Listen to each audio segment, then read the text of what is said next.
wanted to work on, or specifically one thing that you wanted to work on was kind of tightening up your instruction and your focus. And you did a really good job of that. Once you were aware, and the nice thing is that you learn it, you've got it, you implement it. And it's just kind of, you took that on. And how do you feel? How's that going for you? Is that, I think it's going better. I think, I definitely think that I've improved, and I'm kind of more in tune with the reality of what they can do, and, the level that they're at, and, not trying to get too heady with them. Yeah. Well, I think you're knowing your kids, now we're in mid-November, so you have a better 11 weeks. Yeah. Right, you have more of a knowledge of your kids and where they're at. Right. And now you've kind of seen that you've gotten accustomed to their age level versus where you came from. Your world was third grade. So now you're adjusted to their age and maturity level and what they can do cognitively and what they need. And you know them each individually better now. And then now your instruction, you've gotten that, I think, a little bit more tighter. So that's really working for you. In my opinion, I don't know if that's true. But. No, that's good. So if there were one thing that you would want to be coached on, or one thing that you feel like, okay, this is where I think that I'm doing okay, but I want some help with, or I just want someone else to kind of look at me teach this, or look at me, my students, actually not you teaching, but your students, and how they're responding. Am I achieving my goal with them? And is there in all subjects, in language arts, it could be in any subject. Is there any particular area that you're really just wondering? I'm wondering if they're getting it. I'm wondering if the way I'm presenting it to them, if they're understanding the lesson. Right, before we did it on, I don't know if they're, if I'm giving them too much. Right. So then we looked at your lesson, we tightened it up, and then we figured out that, yes. So was there anything that you think maybe? Right. Thanks. No, it's cool. That's okay. Thank you. Teacher, I know. Yeah. Oh, yeah. I was going to say, I guess I just assessed them on, a lot of the social studies. I have a read aloud that I was going to do. That's going to be covering a lot of rhyming words and finding the rhyming words, and then really dissecting, almost like a word study. If it says, we've been writing, even the kids on their whiteboard, writing the words down and taking off the first sound, and really understanding that it's the ending sounds that make it a rhyme and that make it a poem. Okay. And we've been working a lot with even though it's not really what we're supposed to be doing, but that's according to units. But we've been doing a lot of seasonal kind of poetry. Okay. So definitely was going to go. Now, is this their first time with rhyming, or will it?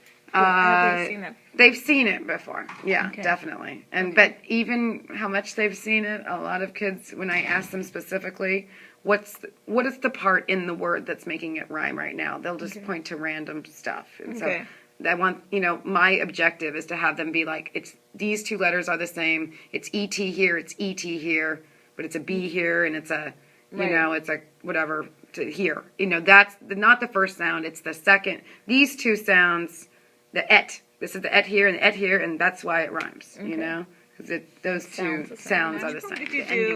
Did you do this today? Yeah, we did this today. We can go over it again. Oh, I was going to say, what if you covered, had one chart with the poem on it? Okay. And you did it as a shared reading. Right. Okay. And then... they really liked this one, and they clapped, and they memorized it. Most of them memorized it later. And then they go over this again, highlighting the sounds. And then you have another chart where these words are missing. Maybe it's... or you put the stickies over it. Oh, I like. And so now they have to know... what's the title? Down, down. What do we hear? Down, down. Yellow and... ooh, what's that sound? Brown. The leaves are falling all over. Town. Okay. So that... or you can even have just the first letter and just the rhyming part covered. Oh, yeah. So that they understand, boys and girls, we're going to write O-W-N again. Right. O-W-N again. Yeah. So that to kind of just solidify the concept. And I like that. Then you can go into the new poem, and then you can cover... day 2, cover the sounds. Right. So that they understand it's the sound... right. As well as the letters. And you can see we've been doing, we've been doing this for, for a long time, but still getting, No, but I agree, and that's the whole thing with TK and what it's repeated read-alouds. It's repeated, and they love it. Yeah. They're like, read our favorite book, every day, which I thought was awesome, is they And then the kids, we've been talking about like kind of poetic language and not really I'm not saying similes, but you know what beautiful words they were using.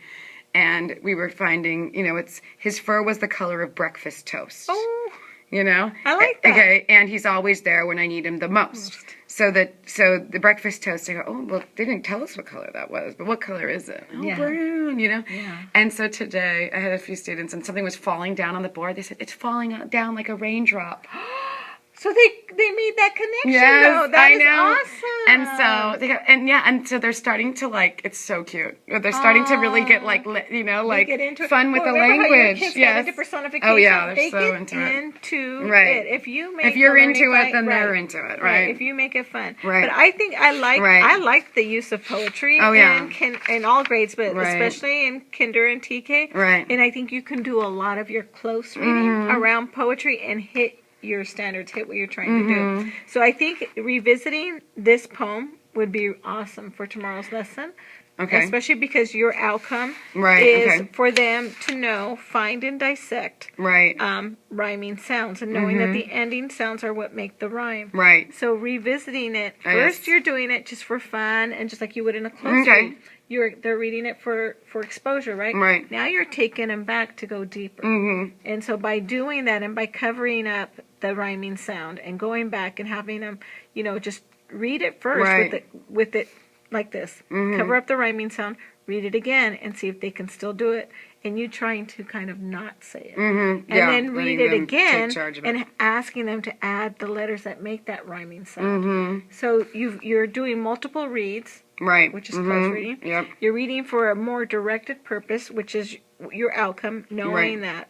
And then you could even have on a piece of paper or a typed up sheet for their assessment. Right. Maybe they try and put in the missing piece on the That's what I was saying. I was thinking of them going back and getting their whiteboard and being like, you know, kind of covering everything up and being like, okay, I'm going to write the D on the board. You write the D. Yeah, so and they like to mimic and they know the colors. Right. And this is exposure. It's right. not that you're going to say, oh my mastery God, and your child did not read. Right. Blah, blah, blah. Right. No, but I mean, we definitely, the purpose of pre-K is to send them into K so that K can send them out reading. Oh, big time reading. Right. Yeah. So you're actually doing exactly right because you understand that I'm exposing them, I'm giving this, and this is kind of my concepts of what I want them to understand. I want to see who's getting it and who still needs some extra help. And so those kids that need extra help with this, they're a group. And they can go with parents and work more on the same poem or a different poem and look for these sounds. And maybe it is you have extra copies of this worksheet for the kids that you know still aren't getting it. And they do some more close work with that. I guess I feel sometimes I'm putting the cart before the horse when the kids are still struggling with their name and I'm doing something like this. Right. You know, it's like, okay, my priority should be just their name, but it's like, I can't, you know, I've done just their name a million times and like we work on just their name every day, but, you know, it's like, you know, is this time, I don't know, I guess